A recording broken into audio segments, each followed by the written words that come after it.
அனைவருக்கும் வணக்கம். நீங்கள் நம்ம சேனலுக்கு புதுசுன்னா பக்கத்தில் இருக்கிற பெல் பட்டன் அமைத்தி சப்ஸ்கிரைப் பண்ணிக்கோங்க.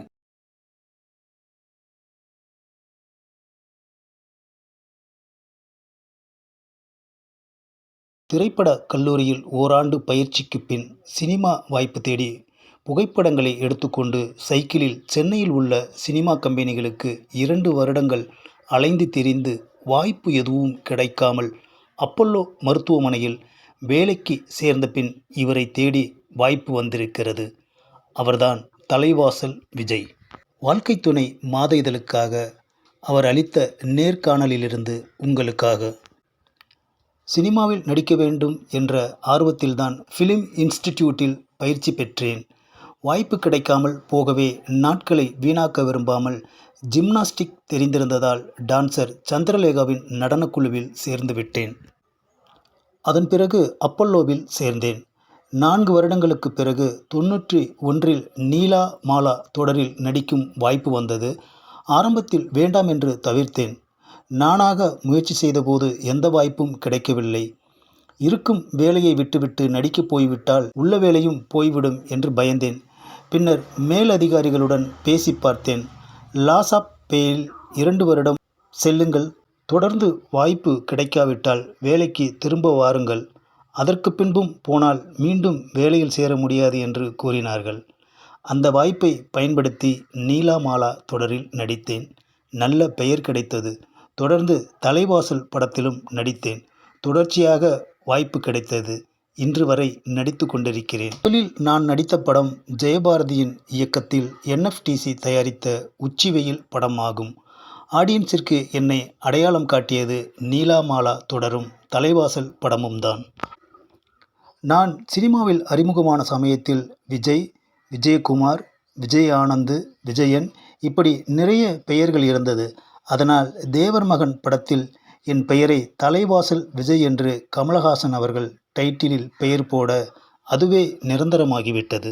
பெயர் மாற்றத்திற்கு பின் என் வாழ்வில் ஏற்பட்ட மாற்றம் திருமணம்.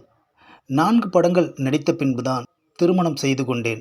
1992இல் சென்னையில் திருமணம் நடந்தது. என் மனைவி ராஜேஸ்வரி பிறந்தது படித்தது எல்லாமே ஜார்க்கண்டில்தான். பெண்ணிடம் தனியாக பேச வேண்டும் என்று அழைத்து என் மனதில் இருந்த 3 நிபந்தனைகளை சொன்னேன். எனக்கு என் பெற்றோரும் முக்கியம். அவர்கள் மனம் நோகாமல் மதித்து மரியாதை தந்து நடக்க வேண்டும். எனக்கு சினிமா தொழில், அதில் 2000ம் கிடைக்கலாம், 2 லட்சமும் கிடைக்கலாம். அதற்கு தகுந்தாற்போல் குடும்பம் நடத்த வேண்டும். உனக்கும் என் அம்மாவுக்கும் என்ன பிரச்சனை வந்தாலும் அதை நீங்களே பேசி தீர்த்து கொள்ள வேண்டும். என்னிடம் வந்து முறையிடக்கூடாது என்றேன். என்னுடைய நிபந்தனைகளுக்கு சம்மதம் சொல்ல திருமணம் முடிவானது. ஸ்போர்ட்ஸில் எனக்கு ஆர்வம் அதிகம். நானும் ஒரு ஹாக்கி பிளேயர். விளையாட்டில் ஸ்டேட் லெவலில் வரணும்னு ஆசை. ஆனால் பெற்றோரால் என்னை கைட் பண்ண இயலாத சூழ்நிலை. இருப்பினும் எனக்குள் விளையாட்டு தாகம் அடங்கவில்லை. கபில் தேவின் எளிமை எனக்கு பிடிக்கும். அவர் மேல் இருந்த மரியாதையின் காரணமாக என் மகனுக்கு கபில்தேவ் என்று பெயர் வைத்தேன். ஒரு முறையாவது அவரை சந்தித்து பேச வேண்டும் என்று துடித்த எனக்கு 1999இல் சென்னை சிதம்பரம் ஸ்டேடியத்தில் கார்கில் வாருக்கு நிதி திரட்டும் பொருட்டு இந்தியன் கிரிக்கெட் குழுவிற்கு திரை நட்சத்திரங்களும் சேர்ந்து கிரிக்கெட் விளையாட்டு நடந்தது. அதில் நான் பவுன்சராக கபில்தேவுடன் விளையாடும் வாய்ப்பு கிடைத்தது.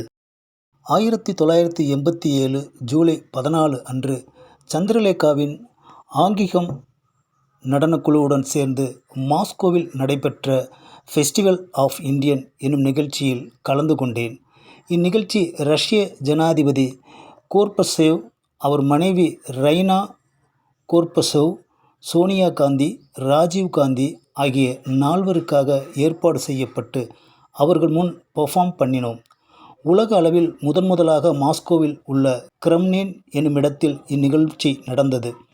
அடுத்ததாக லெனின் ஸ்டேடியத்திலும் 1.5 லட்சம் பேர்கள் கூடியிருக்க அங்கே நம் நாட்டு தேசிய பட்டத்தை கேட்டு மெய்சிலிர்த்து கண்ணீர் வடித்தது மறக்க முடியாத நிகழ்ச்சியாகும். இப்போதைய சமூகத்திற்கு திருமணம் மிகவும் அவசியம். ஒரு ஆணோ பெண்ணோ இந்த சமூகத்தில் மதிப்பும் மரியாதையுடனும் வாழ வேண்டுமென்றால் அவசியம் திருமணம் செய்து கொள்ள வேண்டும். வெளியில் கிடைக்கும் பப்ளிசிட்டிக்காக சிலர் நான் திருமணம் செய்யாமல் புரட்சியாக வாழ்கிறேன் என்று பெருமை பேசுவார்கள். அவர்களின் நிஜ வாழ்க்கையில் நிறைய பிரச்சனைகளை அன்றாடம் சந்தித்து கொண்டிருப்பதை வெளிக்காட்ட மாட்டார்கள். எனக்கு தெரிந்தவரை இது சரி கிடையாது. மனைவி பிள்ளைகளுடன் சேர்ந்து குடும்பமாக வாழும்போதுதான் வாழ்க்கை என்பது முழுமையடைகிறது. தனக்கு தனக்கு என்று விட்டு கொடுக்காமல் வாழும் மனிதனும் திருமணம் செய்தால் நிச்சயம் தெரிந்து விடுவான். மனம் முடித்து உறவு கூட்டங்களுடன் சேர்ந்து வாழ்வதே ஒரு அலாதி இன்பம். ஒரு வேலையை நிறைவாக செய்ய வேண்டும் என்றால் மனதில் மகிழ்ச்சி வேண்டும். அதற்கு இல்லறம் இன்பமாக இருக்க வேண்டும். இல்லறம் இன்பமாக இருக்க அவசியம் மனைவி இருக்க வேண்டும். மொத்தத்தில் மனித வாழ்வின் முழுமையான மகிழ்ச்சியே மனவாழ்வில்தான் அடங்கியுள்ளது. ஒரு ஸ்போர்ட்ஸ்மேன் ஆக வேண்டுமென்று நினைத்தேன், முடியாமல் போய்விட்டது. என்னைப் போலவே என் பிள்ளைகளும் விளையாட்டில் மிகவும் ஆர்வமாக இருக்கிறார்கள். நீச்சல் போட்டியில் பல பரிசுகள் பெற்றிருக்கிறார்கள். எதிர்காலத்தில் அவர்கள் தேசிய அளவில் உயர்வார்கள்.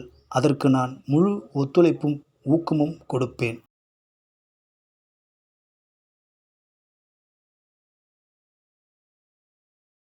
இந்த பதிவை லைக் பண்ணுங்கள், ஷேர் பண்ணுங்கள், மறக்காமல் சப்ஸ்கிரைப் பண்ணுங்கள்.